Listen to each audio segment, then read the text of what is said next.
السلام عليكم ومرحبا بكم في فيديو جديد. ان شاء الله كامل تكونوا بخير وبصحه جيده. اليوم جبت لكم وصفه قريوش تاعنا تاع الغرب بطريقه جد سهله ويجيكم ممرق ومقرمش من برا وطري من الداخل بنين بزاف. الوغ نبداو في الوصفه. راح نحتاجو نص كاس ماء دافي، نزيدو له مغرف صغيره تاع خميره ومغرف سكر، نخلطوهم تري بيان ونخلوهم على جيه يتفاعلوا. من بعد نجيبو كيلو تاع فرينه، نزيدو له مغرف صغيره تاع فرفاره ومغرف صغيره تاع لافاني، نخلطو كاع النواشف مع بعض. اللي ما عندهاش باش الميزان باش توزن، دير ربع غرافي ولا ربع كيلات تاع فرينه. ومن بعد نزيدو 250 غرام تاع مارغرين تكون دايبه وبارده، لازم تكون دايبه وبارده. يعني اللي غادي تكيل بالغرفيه دير ربع غرفيات فرينه مع غرفيه تاع مارغرين، ونبدو نبسطو في هذاك المزيج تري بيان بين يدينا حتى نحسوا ونتحصلوا باللي هذيك، يعني نحسوا باللي هذيك الفرينه شربت غايه ليدام وتبست كما راه موضح الفيديو. شوفوا هنا يبان لكم باللي الفيديو راه مسرع، ولكن هاد العمليه دات مني واحد 7 مينوت هكا وانايا نبسس مليح في هذاك المزيج تاعنا. من بعد نديرها على جنب ونجيب غرفيه ندير فيها حبه بيض وندير فيها 2 مغارف تاع خل. من بعد نزيد نص مغرف صغيره تاع ملح وندير الماء وما زهر، نضربها مليح بالقارفو حتى ينحل هذاك البيض غايه مع السوائل اللي زدناهم له. من بعد ندير حفره في النواشف اللي درناهم، نكب هذاك البيض ونكب هذيك الخماره مع السكر اللي خليناها تتفاعل في بدايه الفيديو. كبوهم كاع في رحبه ونبداو نلمو في العجينه. نديرو قصعه كبيره باش تساعدكم باش تلموا العجينه احسن. انا هنا لميت هذيك الاولى ومن بعد قعدت نزيد في الماء والماء زهر حتى لميت الزوجه، ومن بعد نخلطهم كاع فوق لو بلون دو طرافاي ونعجنهم.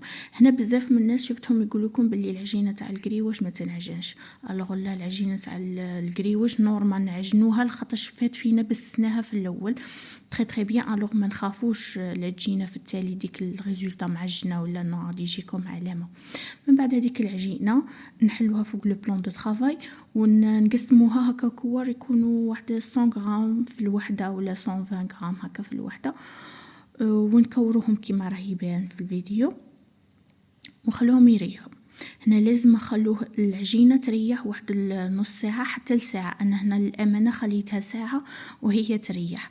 كي تخلوها ساعه وهي تريح غادي في التالي تحصلوا على واحد العجينه بزاف طريه وما تلصقش فوق لو بلون دو طرافاي. يعني ماشي انا اون فيت غادي تشوفوني درت المايزينا فوق لو بلون دو طرافاي صافي دير تلصق، نو ما تلصقش كاع.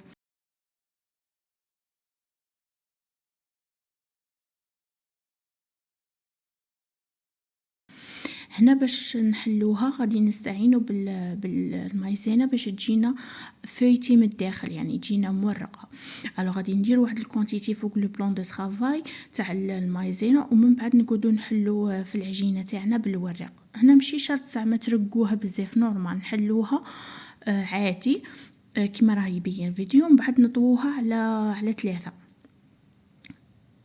نورمالمون راكو تشوفوا في الفيديو فهمتوني. انا هنا درت 5 تاع لي بول. الوغ هذوك ال5 كاع غادي نديرهم بنفس الطريقه، وكل يعني والاولى انا راني نحل مثلا في الثالثه ولا الرابعه، والاولى راها تريح راها تطلق في الخيط تاعها. الوغ كون نعاود نولي لها ونحلها نلقاها طلقت. راكو فاهميني؟ دونك هنايا كامل كونتيتي كملتها، ومن بعد عاود جبت هذيك الاولى كما قلت لكم كانت فات فيها ريحت وطلقت، نعاود نحلها وندير لها لو دوزيام تور تاع الفيتاج، نحلها تري بيان هنايا. ومن بعد ندير لها المايزينا كما الخطره الاولى ونعاود نطويها على 3 خطرات كما درنا في الخطره الاولى. دركا هنا رانا تحصلنا على 6 تاع الاوراق تاع الفيتاج في كل وحده. راكو فاهميني؟ نديروا نفس العمليه بالنسبه لكامل الكرات اللي درناهم. هنايا مور ما خليت هذيك العجينه ريحت لي واحد 5 دقائق 10 دقائق هكا. هي كل مره كنت تخدموا في واحده اخرى الاولى راها تريح دونك راها تطلق، ما تخافوش. اي هنا حليتها غايه فوق لو بلون دو طرافاي. بعد تحلوها على سمك تاع واحد الان سنتيمتر هكا ما يديباسيش، باسكو فيها الخمارة وفيها الفرفارة، وكان نكبروها اكتر من هكا غادي يجينا كارثة. دونك ان سنتيمتر كافي وافي. اوكي، هني من داك من الاول وحنا نحلو فيها كاري غادي يساعدنا هذا الشيء بزاف في التقطاع، ما غاديش يخرجونا دي زيكستريميتي بزاف، راكو فاهميني؟ دونك غادي يخرجونا غير شويه، ما غاديش يضيع عندنا بزاف العجين. هنا بالجراره تاع الكريوش تاعنا نفوتو كاع لو تور، نتحفوه نيشان بالرشيم تاع الجراره، ومن بعد هذوك اللي بقاو لكم قلت لكم ما تعجنوهمش، خلوهم هكا طبقوهم وديروهم في بورصه باش يعاودوا يطلقوا. من بعد نجيبو هنا الجراره ونقطعو. شوفوا عينكم ميزانكم، سينو اللي راها عاده جديده وباغيه تتعلم ديري في الطول 10 سنتيمتر وفي العرض 6 سنتيمتر. ومن بعد كل وحده نديروا لها 3 تاع الخطوطه في، يعني في كل وحده نديروا 3 تاع الخطوط، راكو فاهميني؟ انا هكا تعلمت من عند ماما ملي نعقل عليها دير هاد الطريقه تاع 3، ويجيكم في التالي يجيكم الحبة بزاف متحوفة وتجيكم شابة، وكي تنقلها هكا تخرج وتتعسل، وهذاك الخوة اللي يقعد يتعمر بالجنجلان تجيكم بزاف شابة. بعد نجو هنايا الطريقة تاع التخبال، نحلوهم في الاول ومن بعد نطلقوا وحده، نطلعوا وحده ومن بعد نطلقوا وحده ونطلعوا وحده تقعد مهوده، ومن بعد نخرجوا الزوجه من الدخول اللي يقعد لنا. نورمالمون الفيديو راه يشرح لكم، غير تبعوا الفيديو مليح ومن بعد غادي تعرفوا كيفاش دارت. انا هذه في الاول كنت ندير واحد الاشكال الله لا شوفكم، بصح اون فوا تقعدوا يعني ماما كديريها ديري معاها ولا تديريها وتتعلمي صاي غادي تبدي فيها لاما. وهذا الشكل انا نبغيه بزاف، جاي شباب، جاي يعمر العين، خير من هذوك تاع الورقه وكل شيء غير يعيي على باطل. بعد هنايا مور ما نكملوا هذيك الكونتيتي نخلوها تنشف، لازم القريوش ينشف. اوكي، خلوها واحد الساعه لزوج سوايع وهو ينشف. كي ينشف غادي هذاك التخبيل يكون الحبه تكون تقيبست، تكون نشفت مليح.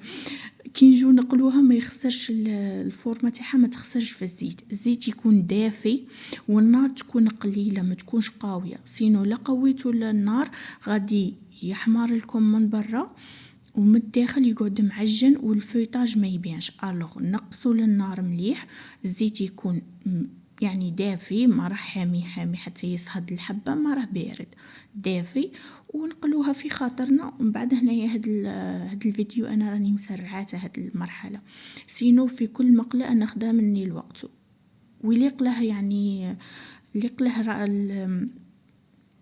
طولي بالك معاه. اوكي، باش من بعد تتحصلي على نتيجه شابه. نقعدوا هكا نقلبوا فيه غير هو يتحمر وحنا نقلبوا، يتحمر وحنا نقلبوا، ما نسهوش عليه سينو ينحرق لكم تمتم، راكو عارفين القريوش. من بعد هنا اون يعني تحمر لنا دا هذيك لا كولور اللي نبغوها، ما تحمروش بزاف باسكو غادي يعاود يتعسل، وكي يتعسل يحمر تاني شويه. دونك غير صفروه هكا ومن بعد قلعوه وخلوه يبرد، ديريه في قصعة ولا ديريه في شبكة ولا وخليه يبرد. اوكي، شوفوا هاد الكمية تغرم الله يبارك. هذاك الكيلو خرج لنا يعني قاطو تاع عيد كبير، قاطوه باين يعني زواقة قريوش كحك وصاي وقلبي، ما فيه شوكولات ما فيه كيما العيد الصغير الكشفة. من بعد القريوش تاعنا نعاودو نولو الوصفة، القريوش تاعنا يكون برد والحسل يكون دافي. اوكي، القريوش بارد والحسل دافي، سينو القريوش دافي والحسل بارد. نعسلوها واحد 2 مينوت وهو في الحسل ومن بعد نقطروه ونديروا له جنجلان مقلي. هنا من الاحسن ديروا جنجلان مقلي، ما ديروش الجنجلان هذاك الابيض لخاطرش الشخم تاع القريوش والبنه تاعه في الجنجلان. اوكي، فحمصوه وديروه. بعدها هي نتيجه ما شاء الله تبارك الرحمن، يخرج لكم بزاف بنين يعني. وشوفوا الشكل تاعه ما شاء الله، شباب بزاف. ومن بعد كل حبه تنتفخ وتجينا خاويه من الداخل وفي هذاك الفويتاج اللي درناه. شوفوا هنا النتيجه ما شاء الله، يعني راهي شهي والله العظيم لازم نجرب. انا بالنسبه للناس اللي استقسيني اسراء كيفاش نديرو نحتفظوا به، الا كنتو معسلينه ديروه في بواط تكون مبلعه، يعني ما يقيساش الهواء. اون فوا الكاطو تاعنا يضربه الهواء غادي يطرى. بالنسبه لي عسلتوه، اللي ما عسلتوش ديروه في بوسه وعاودوا ديروه في بواط تكون مبلعه، هكا تتحصلوا على كاطو يكش لكم اطول مده وهو مقرمش. سيرتو القريوش اون فوا يقيسه الهواء صاي ضاع. وهذه هي وصفتنا لنهار اليوم، ان شاء الله تكون عجبتكم. الا عجبتكم ما تنسوش تخلوا لي جيم وتعليق، واللي ماشي مشترك يشترك. الى الوصفه القادمه، سلام.